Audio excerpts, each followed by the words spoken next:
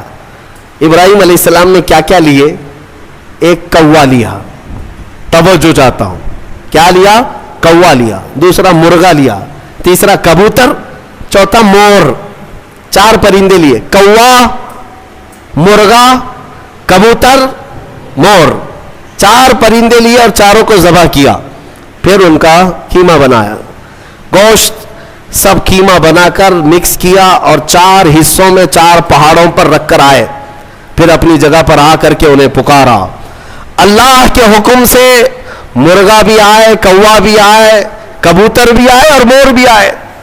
خدا کی قدرت دیکھیں، وہ قیمہ ہوا میں اڑنے لگا اور جس جس پرندے کا جو گوشت تھا وہ اپنے اپنے جسم میں ملنے لگا. اور پھر ان کی جو منڈیاں تھی، منہ، وہ ابراہیم علیہ السلام کے پاس تھی.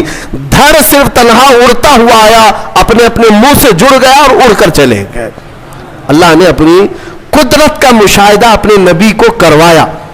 ابراہیم علیہ السلام، مردوں کو مولا کیسے زندہ کرتا ہے یہ نبی کو سامنے کر کے دکھایا گیا. لیکن صوفیہ کرام کی بھی ایک تعلیم ہوتی ہے. میر عبد الواحد بلگرامی رضی اللہ عنہ سبع سنابل شریف کے مصنف فرماتے ہیں ابراہیم علیہ السلام کو یہ پروسیس کیوں کرایا گا، یہ 4 پرندے آپ نے کیوں لیے؟ صوفیہ کے جو نقطے ہوتے ہیں بڑے اہم ہوتے ہیں. میں نے 4 پرندے کہا، یاد ہے نا 4 پرندے؟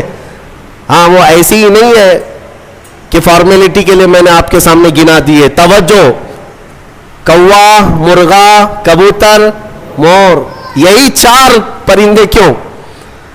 ابراہیم علیہ السلام نے جو لیے. اولیاء کرام کی ایک جماعت کا کہنا یہ ہے کہ اصل میں ان پرندوں کی ایک خصوصیت ہے، ایک خصوصیت ہے. کوے کی خصوصیت ہے لالچ بہت ہوتی ہے اس کے اندر، لالچی بہت ہے، اس کا پیٹ کبھی نہیں بھرتا. ارے پورے مردے بھینسوں پر بیٹھتا ہے، اس کو ایسا لگتا ہے کہ پورا کھا جاؤں گا، لیکن ہوتا اتنا پیٹ ہے. لالچ ہے، بہت زیادہ لالچ. دوسرا پرندہ ہے مرغا. مرغے کے اندر شہوت بہت زیادہ ہے، شہوت، عورتوں کی خواہش. مرغا بہت زیادہ شہوتی ہوتا ہے، ہمیشہ مرغیوں کو دوڑاتا رہے، یہ شہوت اس کی خصلت ہے. تیسرا کبوتر. کبوتر کے اندر دوستی کرنے کی عادت بہت ہوتی ہے، جلدی دوست بنتا ہے. سارے پرندوں میں سب سے زیادہ مانوس ہونے والا پرندہ کبوتر ہے. ایک دن پال لو اس کے بعد رہ ہی جاتا ہے، دوستی کرنے والا پرندہ. چوتھا مور ہے. مور کی خصوصیت یہ ہے کہ وہ اپنے حسن کو دکھانے کا شوق بہت رکھتا ہے. 4 لوگ بھی کھڑے ہو گئے تو پورے پر کھول دے گا اور ناچتا ہے تو خوبصورت لیکن دکھانے کی خواہش زیادہ ہے. ریاکاری، اپنے حسن کا مظاہرہ کروانا، یہ مور کی عادت ہے. حضرت میر عبد الواحد فرماتے ہیں اے مسلمانوں، اللہ نے جو حکم کیا اپنے نبی ابراہیم کو، یہ 4 پرندے نہیں، کوا، مرغا، کبوتر، مور، یہ ذبح نہیں کیے، بلکہ ابراہیم علیہ السلام نے جو ذبح کیا وہ کیا ہے؟ لالچ کو ذبح کیا، شہوت کو ذبح کیا، دوستی کرنے والی عادت کو ذبح کیا، حسن کو دکھانے والی خصلت کو ذبح کیا. جب ان بری خصلتوں کو کوئی ذبح کرتا ہے تو مولا مردوں کو زندہ کرنے والی قدرت بھی دکھاتا ہے. یہ ہے اصل.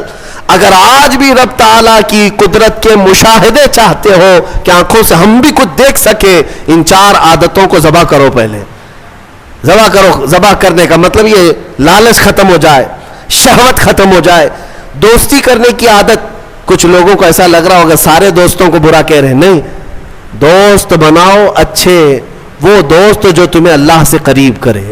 ورنہ قرآن میں ہے کئی لوگ ایسے ہوں گے جو قیامت کے دن یہ پکاریں گے. 19ویں پارے کی آیت ہے، یا ویلتا لیتنی لم اتخذ فلانا خلیلا، اے کاش میں فلاں کو دوست نہیں بنایا ہوتا تو کتنا اچھا ہوتا، میں جہنم میں نہیں جاتا. کئی لوگ ایسے ہوں گے صرف دوستی کی وجہ سے دوزخ میں جا رہے ہوں گے، دوستی کی وجہ سے. تم کیا سمجھتے ہو ایرے غیرے سب سے دوستی کر لینا چاہیے؟ دوست اگر کسی کا برا ہے تو وہ تمہیں جہنم تک لے جا سکتا ہے. اسی لیے ہر ایرے غیرے نتھو کھیرے سے دوستی مومن کی شان نہیں ہے. وہ دوستی بھی اس سے کرتا ہے جو اسے اللہ سے قریب کرے اور اپنے مصطفیٰ سے قریب کرے، وہ دوست ہے. اور حسن کے اظہار کی عادت یہ ریاکاری ہے. اس سے بھی اللہ تعالی ہم سب کی حفاظت فرمائے. میں سب آیتیں بیان کرتا جاؤں، رات نکلتی جائے گی. ویسے وقت کی قلت دامنگیر ہر دن رہتی ہے. اللہ تبارک و تعالی ہم سب کو کہنے سننے سے زیادہ عمل کی توفیق عطا فرمائے. مولا قرآن کی تفسیر پر ہم سب کو عمل کی توفیق عطا فرمائے، اور ہمارے دلوں میں عشق مصطفیٰ اور حضور اکرم صلی اللہ علیہ وسلم کی محبت کا اور ان کی عزت کا پہرا دینے کی ہمیں توفیق عطا فرمائے. وآخر دعوانا ان الحمد للہ رب العالمین. السلام علیکم.